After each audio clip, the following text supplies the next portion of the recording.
But it's fair to say, isn't it, that if everything had have lined up perfectly, National's plan could have kind of gotten through.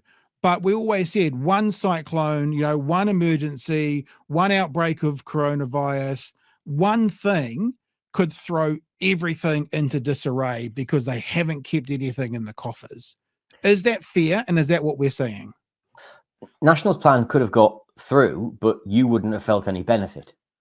So National's plan would have been to deliver a tax cut, which they did.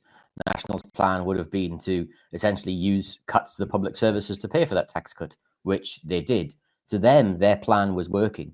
They didn't have a plan for you, Pat, or for you, Chewie, about actually making you better off, because that's not what they care about.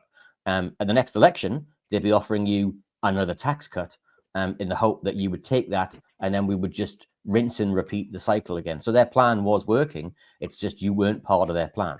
Well, and now their plan was working for, let's say, the top 10 or 20%, but those are also the people who more often than not own things like shares and investments. And now this is now not working for them. And certainly we're seeing that.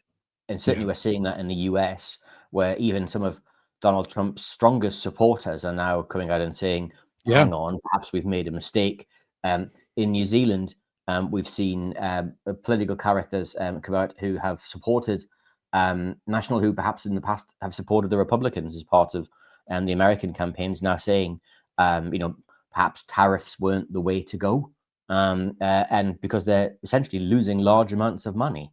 Now, don't get me wrong, for some of them, cry me a river, because they had very large amounts of money, and they've now got marginally less amounts of money. So, they'll survive. The challenge will come 3, 6, 12 months from now, when that filters through to the real economy and we start seeing unemployment and we start seeing other challenges, because that money has essentially just disappeared.